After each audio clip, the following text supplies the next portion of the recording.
川普这个又笨又坏的人，真的把美国情况搞坏透，所以川普自己都没搞清楚，这个中东的荷姆兹海峡的油过不来的话呢，会使得油价上涨，包含了美国的油价，会使得通货膨胀增加的话呢，所有的老百姓都受苦啊。这种情况下来讲，莫名其妙的战争是没有人愿意卷进去的，没有人不知道说战争是不能够轻启战端的啊。只有川普这个傻瓜，他被以色列一忽悠，然后就过来了。川普这次借这个机会的话呢，把英国跟法国得罪得非常深。川普会不会轻易的说我不干了，没协议我要走啊？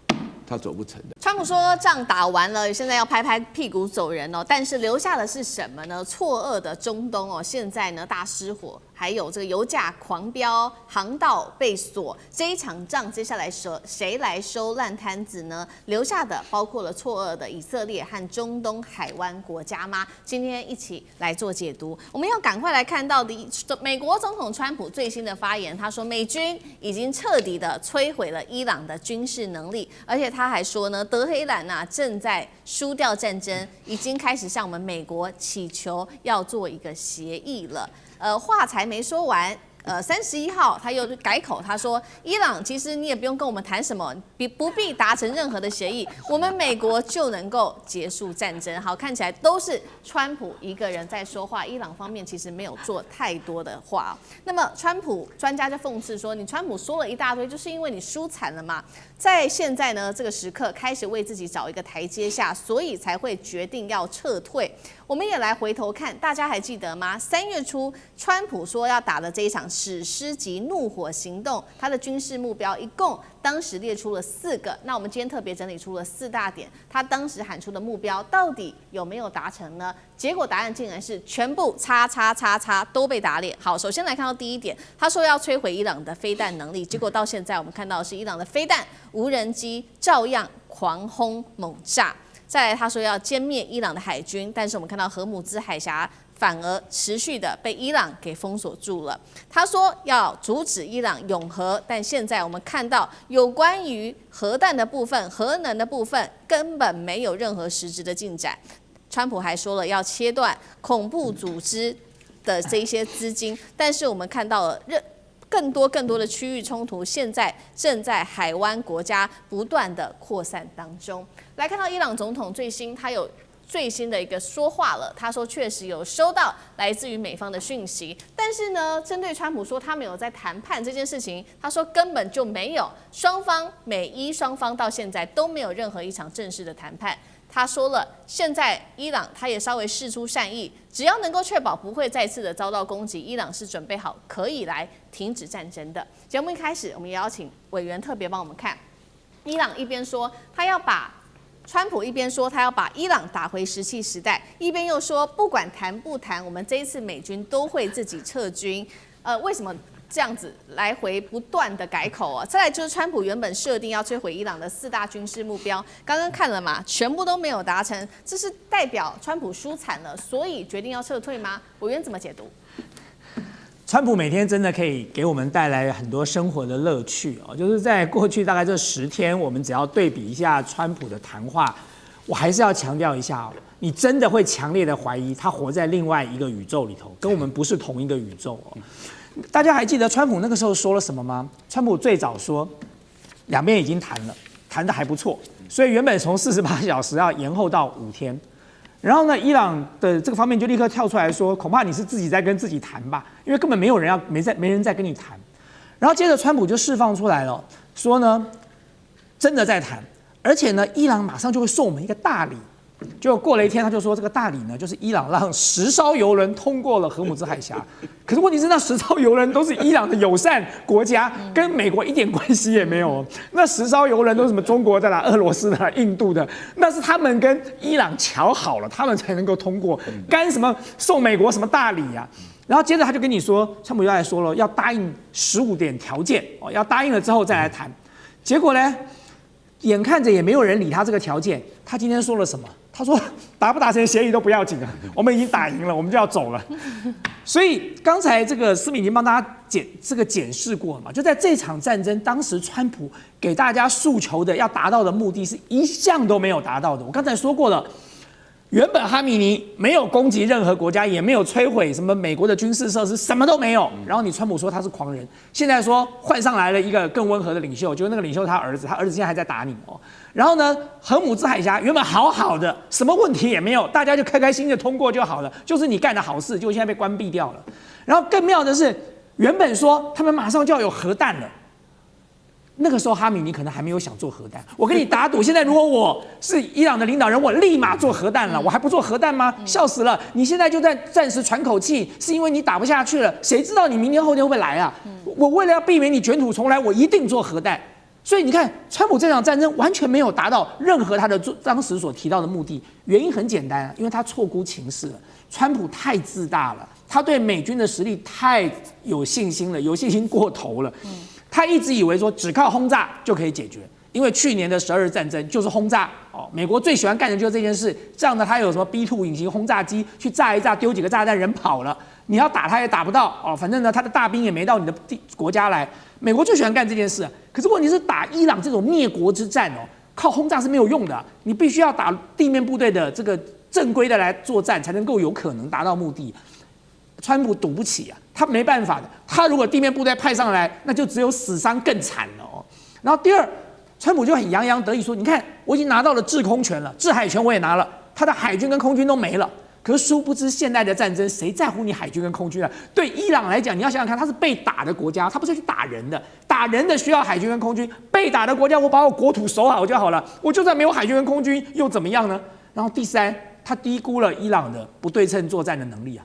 伊朗早就准备好了，伊朗准备了飞弹，准备了导弹，准备了无人机，甚至我刚才讲过了，它还是有节奏的推出来，把比较便宜的、比较容易被打下来的，通通都送出来，耗尽了你所有的武器。接下来我的好戏才要上场呢。所以川普完全的错估情势哦，在这种情况之下，他当然只能够选择仓皇的夹着尾巴逃出去了。但是还是要回去先前我讲的，我是最支持川普的人了。我觉得川普继续在位置上继续掌权，中华民族的伟大复兴大业才能够真正的成功。所以我希望川普，你就算夹着尾巴逃回去，也要逃着有尊严、优雅跟漂亮，来一个华丽的转身吧。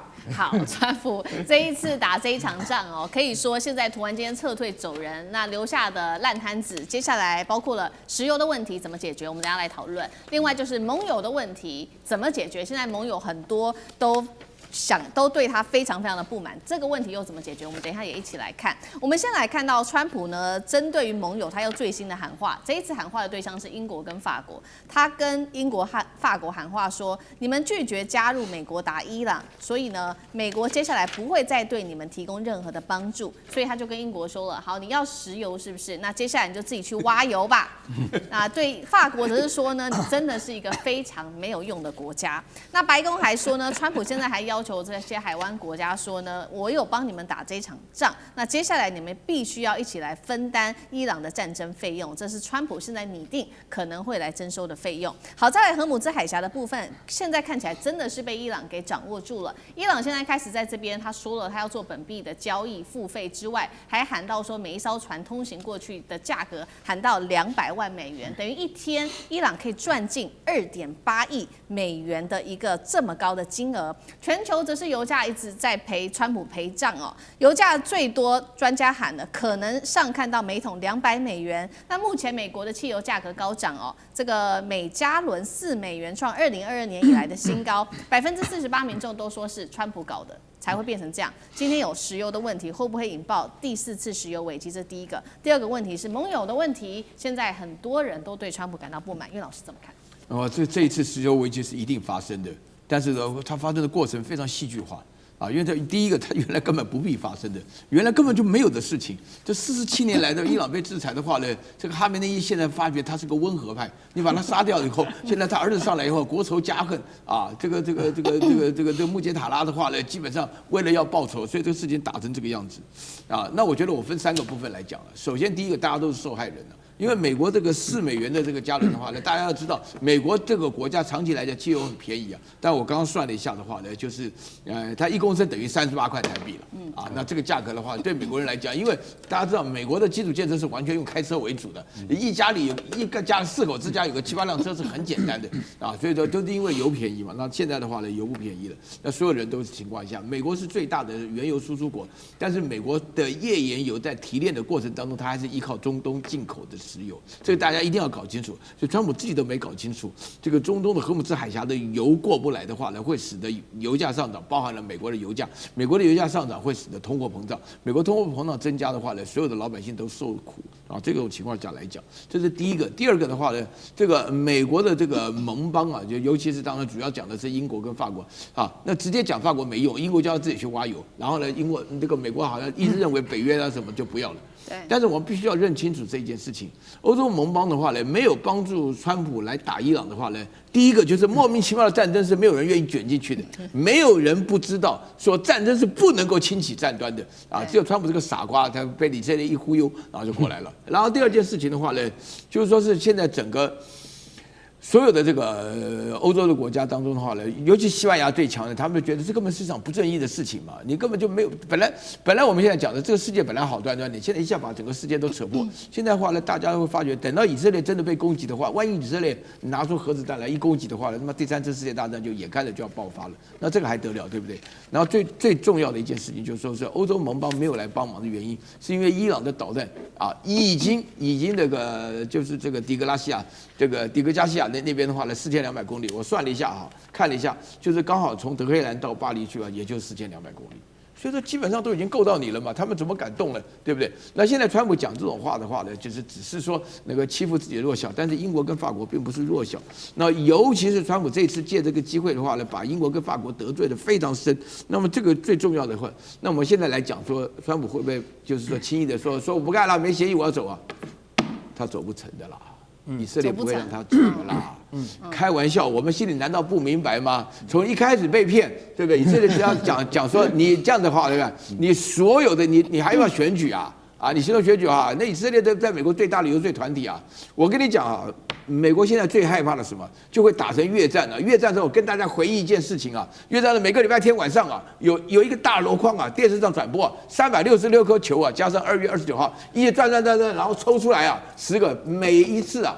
就是这个抽这个10几个球啊，就在这天出生人就准备征兵啊，55万人到越南去啊。那个时候没有人敢移民越南的了，那大家是吓得要死。后来发觉没事了，都想办法到美国去生孩子了。现在的话，如果真的到伊朗去打这个战的话呢，你知道川普会面对的压力有多大？万一抽到他自己的Barron Trump的时候，那是不是也要走啊？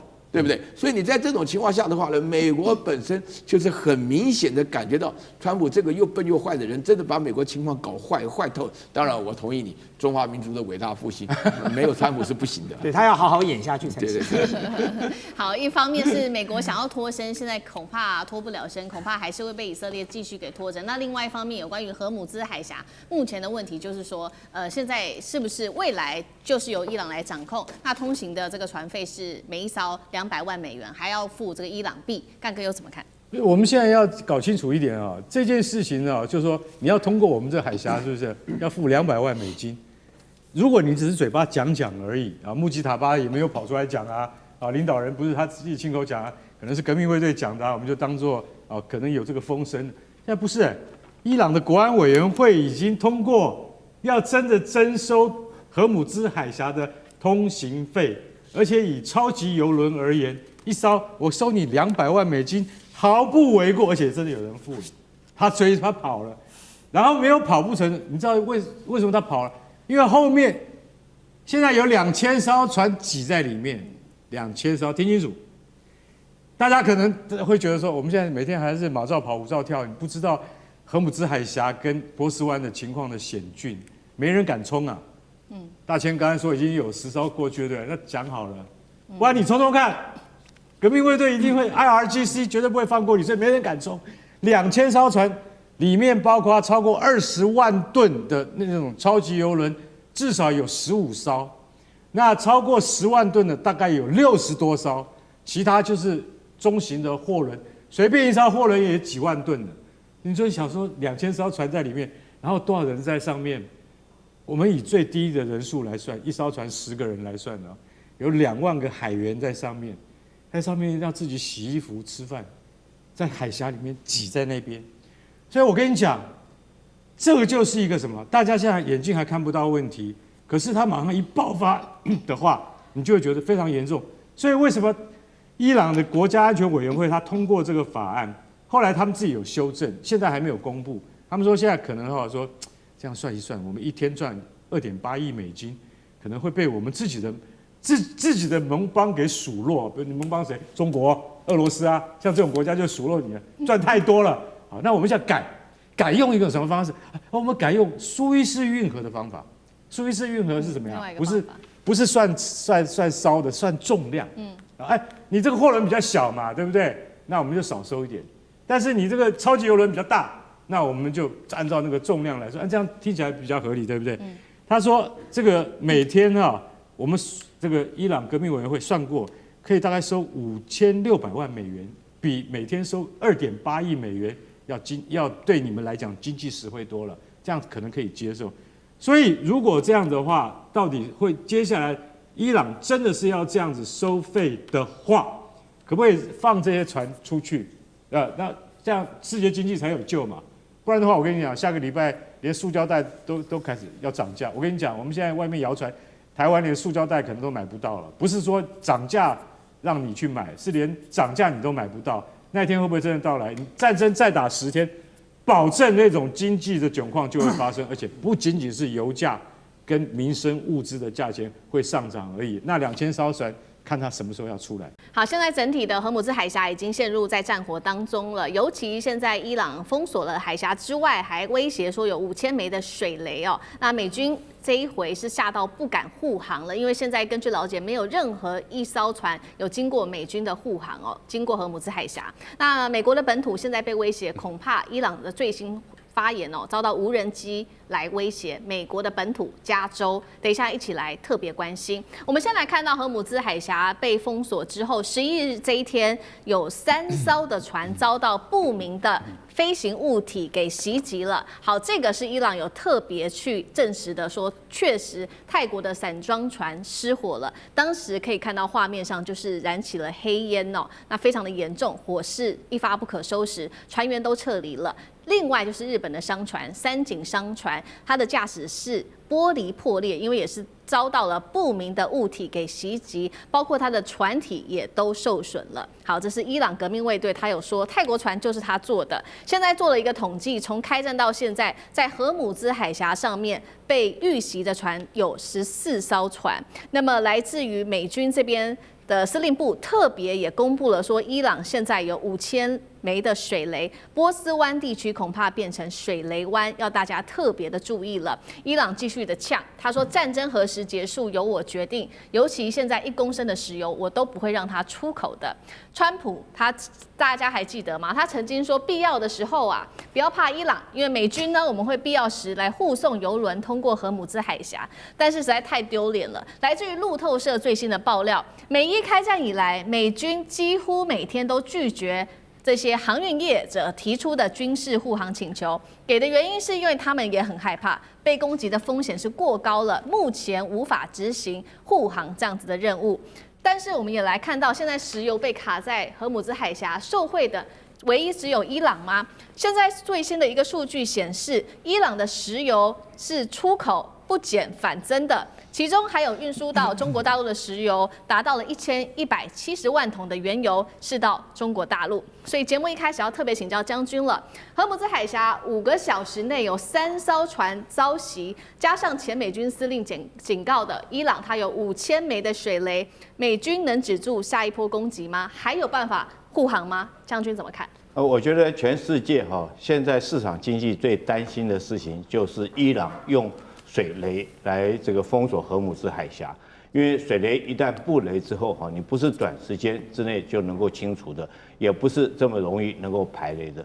在历史上面哈，这个伊朗曾经在荷姆兹海峡布过水雷，那次布水雷是针对伊拉克，因为2伊战争哈，他为了不让伊拉克的油能够运出去，所以他在这边布雷。那当一布雷影响到全世界的经济，这时候美国那时候总统是雷根哈，那时候雷根很生气。就下令这个去排雷，就没想到美国军舰去排雷的时候，就一艘的这种排雷舰就触雷就引爆造成这个毁损当然还好人员没有太大的伤亡。那从这个过程之中，你就知道，就算是强如美军他要去排雷，他都有可能去触雷，而且那个是雷根时代的雷那时候的技术都能够造成如此大的伤害。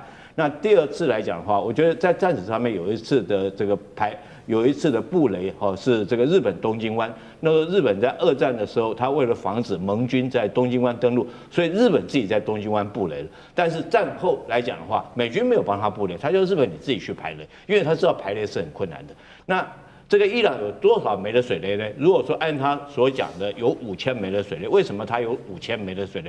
因为伊朗早就知道，大概30年前他就知道，荷姆兹海峡是他重要的一张王牌。他如果能够将这边封锁，他就可以对全世界来讲的话予取予予。所以他在30年以来，他又不断的在精进，他怎么样来封锁荷姆兹海峡。它不但有5000枚的水雷，而且它的布雷的这种不管是渔船或者是它的布雷的专用的布雷艇来讲的话，听说有到200艘这么多可以布雷。那目前美军自己昨天是说集成了16艘，今天又集成了说是累计到28艘但是如果说这28艘这个对整个伊朗来讲，它布雷的能力，其实我觉得是杯水车薪。如果伊朗存心要在这边布雷，那可能后续很难去这个清除掉。尤其是说水雷它如果传统的水雷，漂流性的水雷，它漂哪里你不知道。那再加上现在新的科技，包括有智慧型的水雷，还有磁吸式的水雷这些对过往的船只都会造成很大的伤害。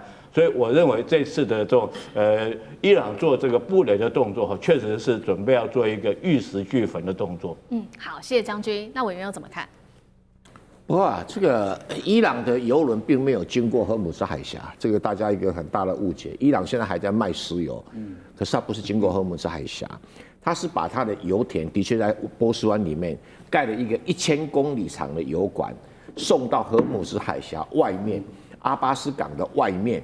那个地方有一个新盖的港口叫加斯克港，那个加斯克港是专门帮这个伊朗的石油运到那个中国或者其他地方去了但美国并没有封锁它，没有，所以它还可以继续卖所以它就不用经过荷姆斯海峡，它用水雷就可以封锁。那我是觉得这个美军的前欧洲司令太逊了但是5000颗水雷你就觉得很困难，你这个打什么仗啊？回家吃晚饭。这个一点用处都没有，美军就这么烂，训练出来军官这么差，你叫解放军说5000颗水的，解放军说这会不会太小儿科了真的是如此这对解放军一点问题都没有这美军实在很差呀，一代不如呀，总统不如呀，那个司令也不如了那你说封锁了以后炸了几条船，2伊战争的时候炸了450艘船，那当时雷根总统就跟他不一样他当然是派水雷没有，他只是很了当的就跟伊朗讲，我只要一条船再被弄到的话，我就把你阿巴斯港所有的港口全部炸成废墟，伊朗就收手了。你说因为人家相信雷根做得到，那伊朗怕了，因为阿巴斯港炸了以后，他们几代人都不要吃饭了。这是一个很现实的一个问题那你川普呢？我护送了，我贴你保险费了。那个叫房地产商人，对不对如果是普丁你敢，我2颗核子弹就把你伊朗从地球上掀开了。那这种战略对峙就会害怕嘛你要想说你到底真的吗？如果你看到普丁，你会觉得他会；如果看到川普，你觉得这不会，不会差很多了嘛？这个叫战略大师这个全世界真的像那种雷根或者像那个普丁这种战略大师真的没几个好，所以。这个整个这个战争来讲，就是一个什么赌意志、赌实力，这个你意志我一开始讲川普没有战争的意志那个什么卢比欧那些人怎么行呢？对不对？所以应该这么正确的讲，应该是什么啊？你现在美国不是没有战争的能力，你有，你要把伊朗炸成地毯都可以啊。可是你没有那个本事、那意志力，说我今天开始炸你300天，你敢不敢？你做得到，但你不敢，就输掉了嘛。好，这个是针对于荷姆兹海峡的这个攻击行动，来自于伊朗最新的说法。那另外一方面，我们也要看到，现在其实让西方国家很担心的是说，会不会现在全球各地会引爆所谓的圣战扩大的风潮？因为呢，来自于美国的 FBI 最新做了一个事情，他说伊朗拟定了用无人机会攻击美国本土，而且是加州会成为攻击目标。伊朗也直接喊话了，他说官媒点名是来自于伊斯兰革命卫队，说暗示呢会攻击美国的6大科技巨头，当中包括了 Google、微软跟辉达等等哦。再来就是实际已经发生的攻击行动，我们现在来看到几起哦，包括了第一个这个杜拜机场遇袭，4个人受伤。那伊朗说了，接下来还会锁定银行。再来是华府现在提高戒备，因为这场战争，但是没有想到最新消息，有一辆箱型车在11日清晨冲撞到白宫的围栏。再来是纽约市长官邸出现可疑装置，附近公园开始做疏散的动作。美国驻多伦多的领事馆遭到枪击。现在加拿大的安大略省的省长也暗示这一起行动是跟伊朗有关系的。那老师怎么看这一些各种的攻击行动？美国本土是否可能会失守？老师怎么看？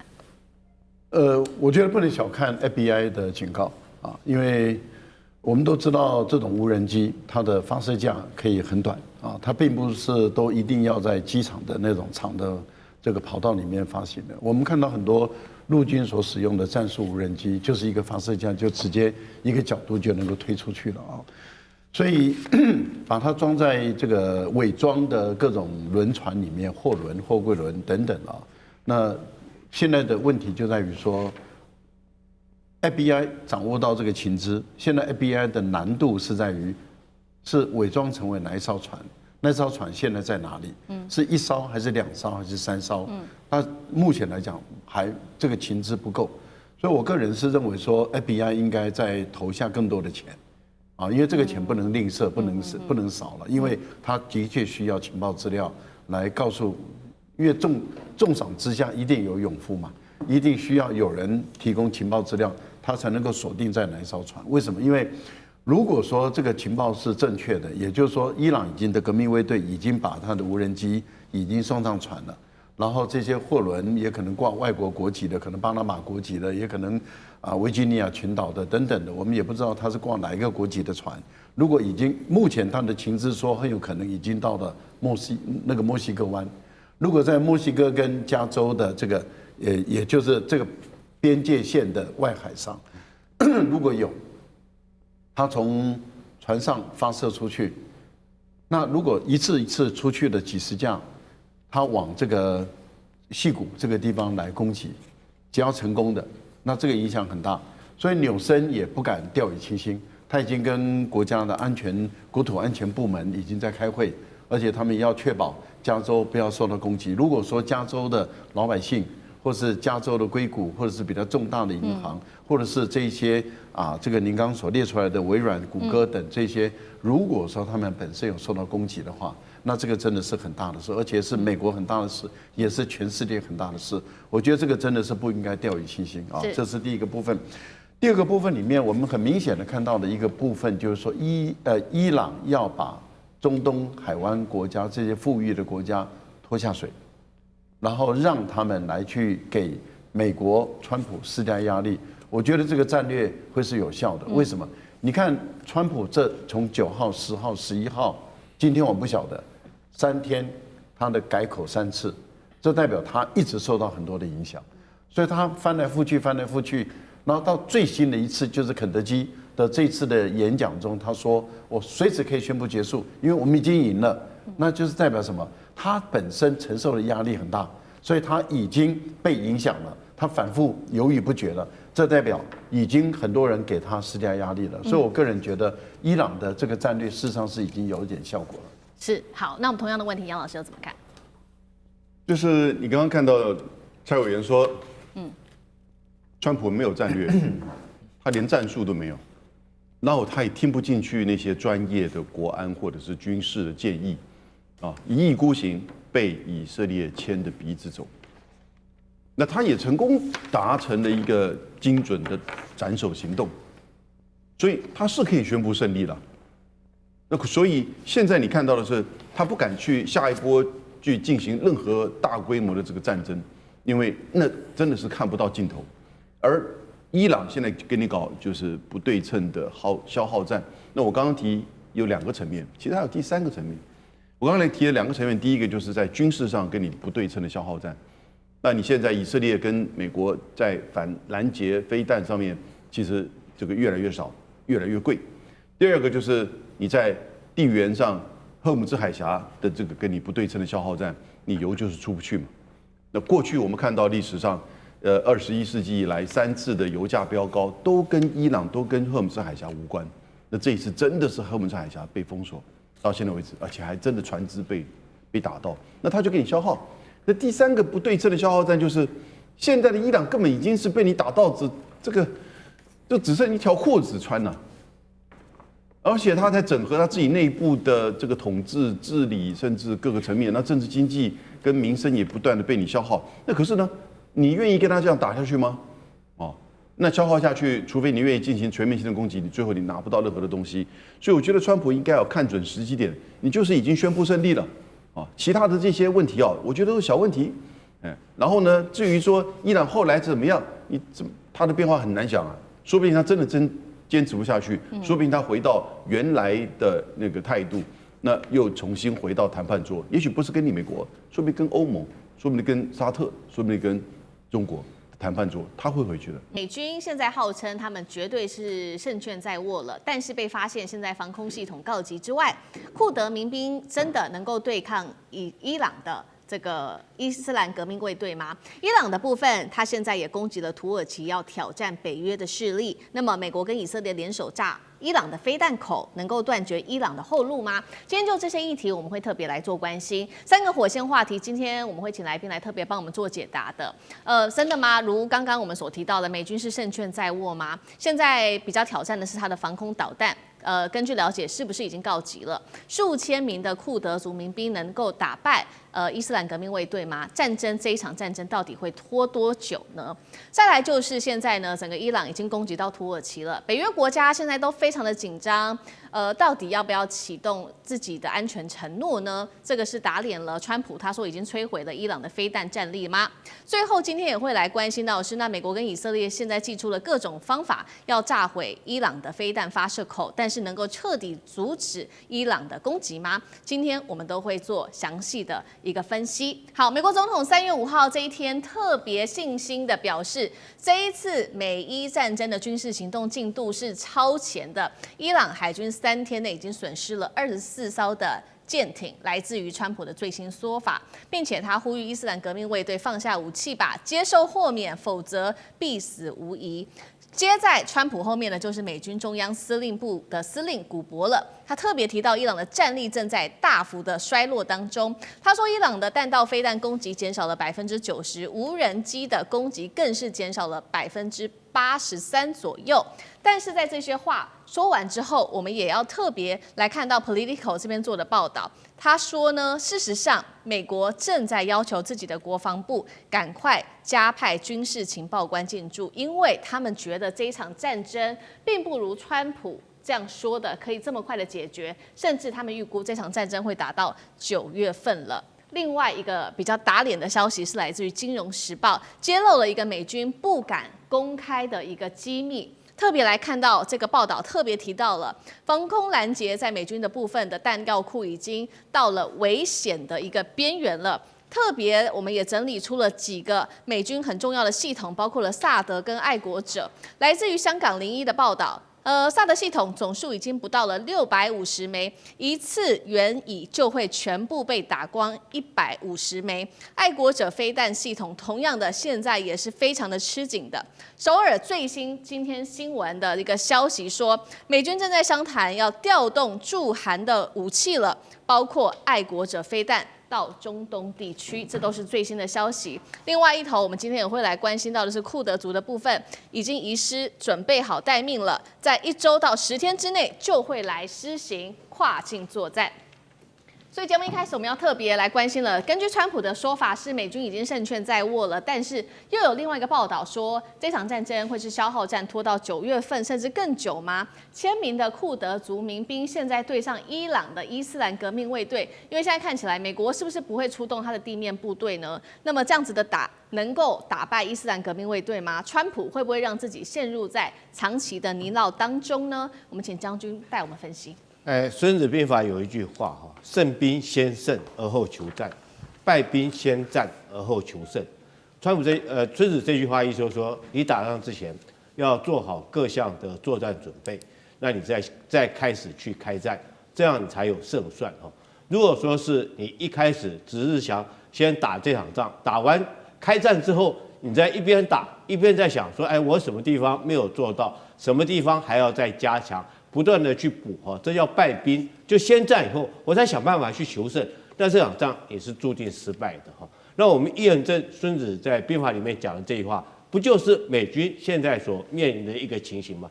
他一开始这个认为他以海空军的力量就足以威慑让伊朗能够这个屈服，但是没想到开战之后，他发现光靠海空军的力量不够所以说必须要动用地面部队。那开始的时候，他原来川普一开始讲说4天，他想速战速决，他认为他集结的兵力海空军力量已经够了，但是发现打了以后发现不够这个改成4周，现在甚至于说要打到9个月，这就是说一边打一边在做修正。那现在更扯的是要叫这个库德族的民兵从北边那边来攻打伊朗。那我解释一下。库德族，中东地区总共有5大民族只有库德族这个民族是一个很悲情的民族了，因为只有他没有自己的国家我们不管看到波斯他自己有这个伊朗国这个甚至于犹太都有以色列，这个阿拉伯民族有阿拉伯这几个国家，那唯一遗憾的就是库德族，他虽然说在这个地方有领土，有在这边生存，但是他因为不是一个国家，就变成一个游牧民族。那当然被几个国家欺负，尤其是包括土耳其啦或者是叙利亚啦大家都在打他。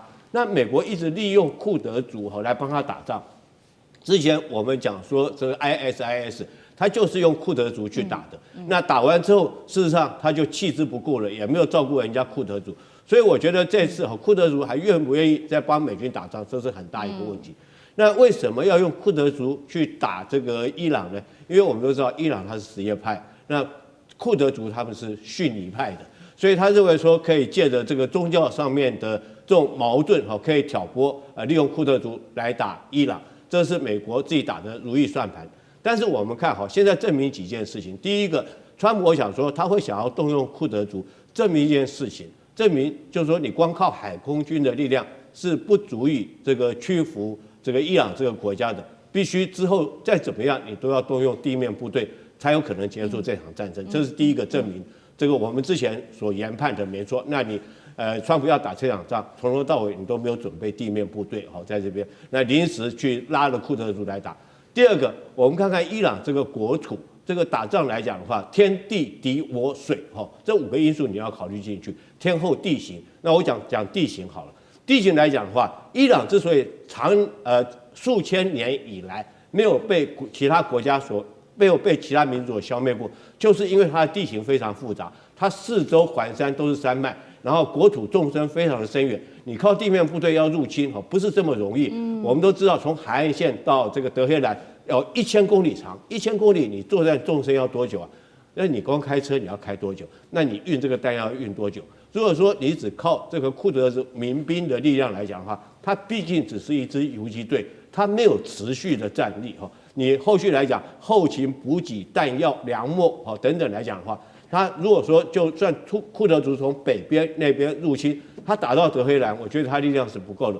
那第三个，我们看这库德族现在你能够动员的兵力也不过是数千人而已。那数千人大概就是一个团的兵力，一个旅的兵力，不到一个师的兵力。大家要晓得伊朗来讲，它虽然海空军现在长期被美国所制裁。所以他海空军是很弱的，他几乎没有什么海空军所以一开始这个川普讲说，海军已经彻底被打趴了，空军也没什么制空。可是不要忽略了，伊朗来讲的话，他的陆军作战力量还是非非常具有实战力，尤其是他的革命卫队哈，这是很有坚强的地面作战部队。所以库德族就算是你动用库德族，那能不能够击败这个伊朗的地面部队？我觉得这存在很大的疑问。所以我们看出来，川普来讲的话，他这场战争哈，他已经是一边打，他一边想办法还要求胜，那已经注定所谓的败兵先战，然后再去求胜。好，所以我们看到整体美军现在战力的部分，在海空上面补给发生了很大的一个空缺的问题，这是来自于美方自己的媒体自己证实的消息。那兵力的部分呢，现在同样是面临很大的不足哦，尤其现在光靠库德族是相当不足够的。包括了伊朗现在都看在眼里哦，持续的扩大它对于其他国家的攻击，现在呢已经达到了，在这几天达到了北约的成员国土耳其去了，当地的这个应急立刻空军基地发射飞弹，这边注意了，驻有大量的美军。虽然说这个飞弹后来是被拦截下来了，但是北约的国家现在其实都非常的紧张。北约国家现在已经在讨论了，大家是不是应该要在这个时候启动共同防御条约呢？在内部已经掀起了非常多的讨论。那么美国跟以色列现在另外一方面则是派出他们的这个侦察机在某些已知道的这个伊朗地下飞弹城的上空做盘旋，如果有发现什么任何的活动，会立刻派他们的战机跟武装无人机来针对发射口进行攻击。这个伊朗手上还有哪一些长程的飞弹呢？如果只是打这个发射口，打不到飞弹城的本体，真的能够摧毁伊朗的战力吗？张将军又怎么看？因为这个伊朗算是被动反击。因为都是美国跟以色列先去炸伊朗，伊朗他针对这11个国家啊，包含土耳其、亚塞拜然，还包括整个中东区11个国家实施飞弹反击，它是反击、自卫反击、被动反击，而且它针对的是美军的基地，他不是说要打土耳其、要打亚塞拜然，不是，是打他的美军的基地。美军在那边，我不打你，你战机起飞，你的飞弹这个来实施做对伊朗实施攻击，那我就他们只能干瞪眼了。当然，这个飞弹或者是无人机过去的，可能有中途被拦截，打掉之后，它刚好掉到土耳其境内了，那可能炸死了这些土耳其的老百姓呢，亚塞拜然老百姓了。那不管还包括约旦、沙烏地阿拉伯、阿联酋、巴林、卡达、科威特、伊拉克多了，叙利亚等等太多了。那这样子的话，那你要怎么去算？那今天伊朗它只是一个自卫反击嘛，因为它被打了嘛，是这个状。那现在伊朗最多的它飞弹主力是流星3号，流星3号可以打到1300公里。你看看，你现在你一画，你包括以色列啊，包括土耳其都画到了，亚塞拜然都画进去了。你看可以画那个半径图，1300公里一画进去，那它又是惯性导航，再加上可能它可以有利用美国那个不是美国的 GPS， 而是中国大陆的北斗。那叫定位又比较精准，那当然，美国或以色列它会发射大量的爱国者3萨德系统、反导系统就出来了。但是我们知道反导系统毕竟贵，你每一枚大概400万美金，就是1亿多台币啊，非常的贵啊。那你又不是1枚来拦截，你打2枚到3枚啊，来拦截这个弹道飞弹流星3号，那是不是就会变成4倍公办？对美国来说。那伊朗就继续打，伊朗到现在目前为止已经打了500多枚的地对地的导弹，已经使用了2000多架的无人机，已经用到目前。那它还有没有库存？我认为有，但是在山洞里面啊，美国去炸山洞口，问题这个山洞口好几个山洞口每一个基地都好几个，不是说一个炸完就没有，旁边有南洞口、北洞口，还有备用洞口。是，那你能够通通把它炸完吗？所以防不上，因为伊朗它是盆地。高原还有山脉，它地形的山用地形，它直接挖就可以，它又不是像乌克兰这一眼平川大黑土地带，不是因为伊朗跟北边的阿富汗还有东边的巴基斯坦，他们是地形都是山脉高原，这不一样。那山脉高原我觉得打进去就是山洞了，那你怎么炸？美国用碉堡克星，美国用钻地炸弹去炸，但是问题是你的厚度是有限的啊，我在下面你怎么炸？你只能炸洞口。洞口位轻轻就出来了，里面是好的，你洞口炸烂，但是里面是好的，是这个样。所以真正要毁灭、一网打尽伊朗的无人机跟地对地的飞弹，我认为蛮困难的。同时，美国现在面对3个压力：第一个时间压力，本来说打4天，或者说打2个礼拜，现在说我们可以打4个礼拜啊，那4天变成4个礼拜，你不增加7倍啊？或者说美国是面对了时间压力，而且知道现在美国的启动权现在已经开始初选了。都有这方面的压力，都已经开始了。所以时间的压力，美国必须面对。第二个压力，库存压力，它向韩国调拨，没有向日本调拨吗？你敢讲吗？对，没有向台湾调拨，你敢讲吗？那只是有人讲，有人还不敢说。我向你调拨你还可以，还不能咋呼。换句话说，美国现在能够的，不管是爱国者或者其他的远距遥攻精准武器，去用差不多了。那现在要调拨，要不然我也没了。那伊朗还有，就我们伊朗还打我，我没有拦截，不行。那他为什么向欧洲调拨最快那么近？不行，因为像乌克兰战争那边，他现在有战争急需，不可以向欧洲的调拨，那像亚洲吧，对不对？朝鲜半岛现在也没有什么状况啊，对不对？这个黄海、东海也没有任何状况啊，可以。所以美国它现在有库存降低的压力，现在显现了。第三个，国际能源的压力。你这荷姆斯海峡被伊朗这个封锁，大家能源都叫苦连天。这个东西，国际压力或者能源压力会回到美国上面，他就要面对。越久，他的压力会越大，因为大家缺的东西了，股票都往下，都往下修了。这是经济压力，这是能源压力，这个是整个国家压力的表现。这会回到川普，会回到美国身上啊，所以也是一个很大的压力，会随着时间越久，压力会越大，三股压力都会集中到美国身上。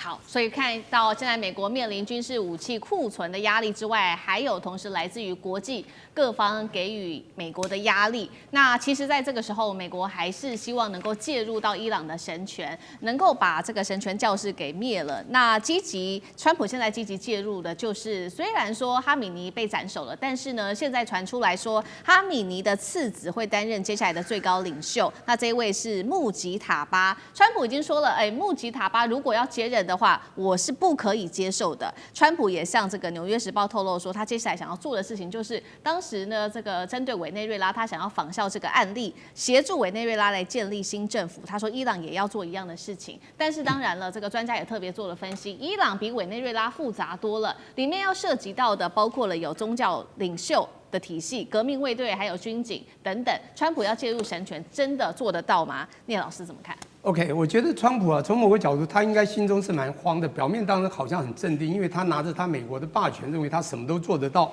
第一个，在武的方面，刚刚已经讲了。第一个，他很喜欢用代理人战争，这是最聪明的做法。但是他也不够智慧，因为刚刚也讲，库德族人数有限，力量不一定够。但是这是他的一招打法，因为美国必须要用代理人，他才有办法稳住他自己的后盾力量。第二个呢，刚刚武器的短板也非常明显。他为什么到韩国去调？他自己实力不够吗？他不是很厉害吗？一下就可以几秒钟或几天就可以把对方这个折服，不是这样吗？你发现他武器短板到达什么地步？到达他一下子650颗萨德飞弹，一下子用掉150，他不知道未来如果还有别的国家要跟他敌对，他怎么去敌对？当然，我讲一个他最大的敌手，他将来会出很大的问题。第二个呢是文的部分，你知道吗？他原来这个信誓旦旦的认为说啊，我哈米尼，我把他这个解决掉之后呢，很快我可以搜索追踪他所有的接班领导人，也可以把他马上干掉。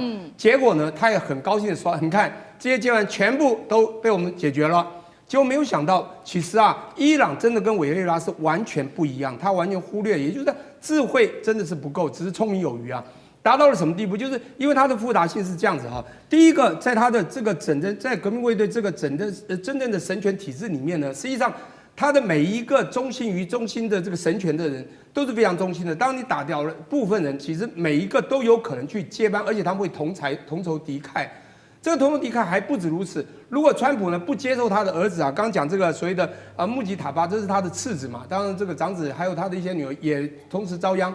但重点是，他来接手，他当然不会接受，因为他一样会有非常大的一种对美国这个非常痛恨的心。但重点来了，他即便想要去找过去反对这个神权制度这些这个所谓的这些这个接班人，但重点来了，其实你会发现他们的复杂性是这样的，即便是反对这个神权制度的这些人，他们也非常强烈的民族主义，因为啊。这个伊朗这个国家，其实大家要了解它的历史，在西元前550年到西元前330年，它叫波斯大帝国啊。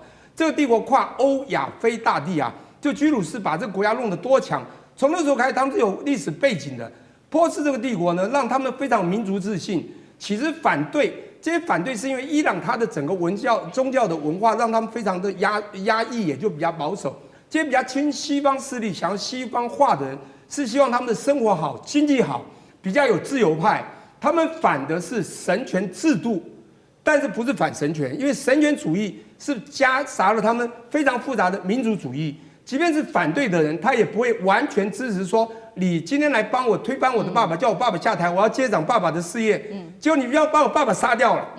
现在美国是把他爸爸都杀掉，现在连下面反对党的很多都改变了，说美国竟然来打我们、杀我们自己的人，他们也跟着现在神权这个支持派的人一起，即便他不赞成最原始的这些人，但是他也反对了美国。